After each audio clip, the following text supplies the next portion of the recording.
खुलवा रखे थे। ये अभी हमने वहां से, जैसे मैंने बताया कि जो प्रियोरिटी टीम हमारे कमांडोज की टीम वहां पे रहती है, उन्होंने तुरंत सारे एरिया को कोर्डन कर लिया। जितने भी कोर्ट के अंदर बाहर जाने के रास्ते हैं उनको कोर्डन कर लिया था।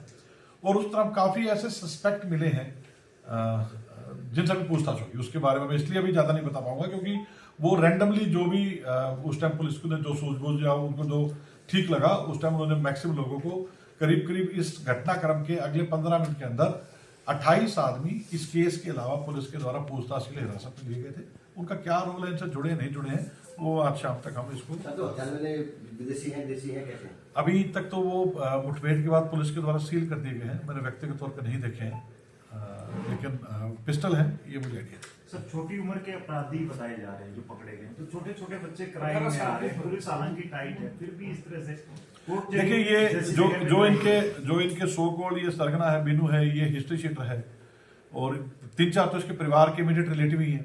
ठीक है, इसने उनको जो इकट्ठा किया, साजिशन तो सारा काम इसने प्लान करके, या आज ये कुछ भी कहता रहे कि मैं तो कोर्ट में गवाही के लिए आया था, इसने उन बच्चों को आगे करके खुद कोर्ट में माननीय न्यायालय में गवाही देने के लिए पहुंच गया ताकि इसके एलिबाई हो जाए। लेकिन जो सच है वो तो सामने आएगा। इस तरह की गैंग वारा की ना हो उसको लेके क्या करना? देखिए इस गैंग के ऊपर पुलिस की लगातार नजर लगी हुई थी। इन्होंने ये 2-3 लड़के जो लोहानी के जो बाहर से बुलाए हैं, एक ये दादरी में जो इजराइल लड़का बुलाया है, इन्होंने बाहर से आउटसोर्स किया और ये इनके ऊपर नजर थी, तभी वहां पर पुलिस की ड्यूटियां थी। जब भी कोई किसी इस तरह के गैंग वार का मुलजिम कोर्ट में पेशी पे आता है, चाहे बेल पे हो या कस्टडी के हिसाब से, तो तकरीबन वीडियो कॉन्फ्रेंस से ही आ रहे हैं, बेल के बावजूद भी आता है तो हमारी टीमें उन पर अपने सर्विस रखती है। ये उसी का नतीजा है कि एक चौकस पुलिस के रहते एक पहले से भी आइडिया होते भी कि इस तरह के लोग हो सकते हैं।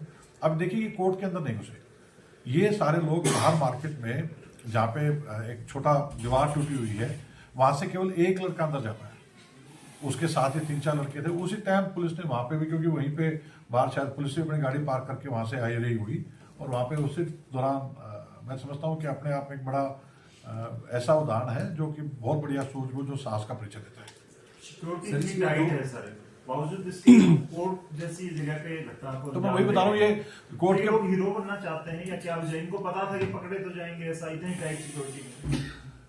देखिए मानसिकता में तो कहीं ना कहीं चैलेंज है ही है कि भाई इन लोगों को ये समझना चाहिए कि आज जिस एक व्यक्ति के तुम केस की पैरवी के लिए आ रखे हो, आगे तुम्हारी पैरवी से सारा परिवार परेशान होगा। ठीक है, और जैसा आपने बताया कि कम उम्र के लड़के हैं, बालिग हैं, सभी बालिग हैं, लेकिन हाँ यंग ब्लड है, इनके परिवार वालों को ध्यान देना चाहिए और हम सभी की मुझे लगता है जिम्मेदारी है कि लोगों को भटकने से रोकें। सर ऐसा ही सुने अभी श्रीपाल और जितेंद्र ने नशा कर रखा था, ऐसा? ये देखिए अभी बहुत क्योंकि जैसा आपको बताया कि सारा घटनाक्रम इतना तेजी से हुआ है, मुझे खुशी है कि आपके पास कई चीजों से ज्यादा जानकारी इस टाइम है। इनिशियली तो उनको सिविल हॉस्पिटल भिवानी भेजा गया है, वो आगे डॉक्टर डिसाइड करेंगे उनको रेफर करना कैसे करना है। जो बॉक्सर है सर, एक आरोपी किस लेवल का बॉक्सर रहा है, फिर नाम ही बॉक्सर निकाला? उसका निकनेम तो बॉक्सर है। आयुष है जिसको गोली लगी है, उसका खेल में कोई योगदान है कि नहीं ये मैं चेक करा लूंगा। जिन पुलिस वालों ने बहादुरी दिखाई उनको सम्मानित किया जाएगा ताकि आगे इस तरह के देखिए बिल्कुल इसमें मैं आज सुबह आईजी सर और डीजी से बात हुई है और उन्होंने खुद इनकी हौसला अफजाई की है और जो भी पुलिस विभाग में रिवार्ड की प्रक्रिया है उनके तहत इनको उचित रूप से रिवार्ड। इत्तेफाकिया सर पुलिस अधिकारी मौके पर मौजूद थे, यदि नहीं होते तो क्या सुरक्षा व्यवस्था और बढ़ाई जाएगी आने वाले समय में? इत्तेफाकिया वाली बात या फिर ये कहूँ कि पहले से तैयारी वाली बात, इतना जरूर है कि कोर्ट की सुरक्षा में जो फिजिकल बैरियर का एक चैलेंज है उस पर हम ध्यान देंगे कि जहाँ से ये आए हैं वो एक दीवार तोड़ के रास्ता बना रखा है, उसके ऊपर हमें कोर्ट की सुरक्षा जो फिजिकल उसकी कई जगह छोटी दीवारें हैं, दीवारें छोटी हैं, व्हीकल वही साथ में पार्क होते हैं और है कुछ चैलेंजेस। अभी इस विषय में एक डिटेल मीटिंग करके सर बिन्नू गवाही देने आया था, अरविंद का उद्देश्य क्या था सर? अरविंद की पेशी थी, जिसमें गवाही थी, उसमें मुलजिम था, उसकी पेशी थी। अरविंद की गवाही थी, अरविंद की पेशी थी और बिन्नू की गवाही थी एक ही मैटर में। और इसमें तीसरा एक शुभम है जो कि दोषी था अरविंद वगैरह के साथ, उसकी जमानत याचिका लगी हुई थी।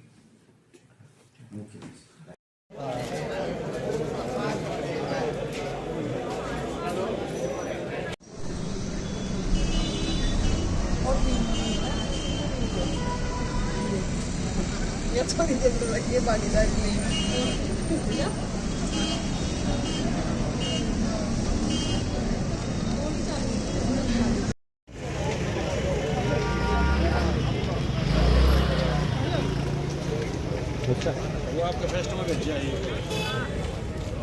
बाइट ले ले यार, बस एक बार बाइट हो जाए फिर आप फायरिंग है।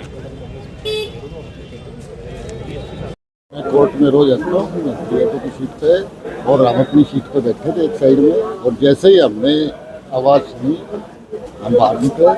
बाहर जैसे ही आके देखने लगे तो वो भाग रहे थे वापसी, और जो लड़के भाग रहे थे उनसे बस थोड़ा ये आइडिया लग रहा था कि 20-22 साल के करीब उनकी उम्र होगी, और भागते हुए हमने उनको देखा।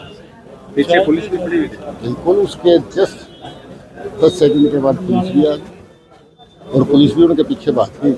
तो किस तरह की आवाज थी, गोली की आवाज थी, क्या थी, क्या हमने एक ही गोली की आवाज़ सुनी, सेकंड गोली की आवाज़ नहीं आई।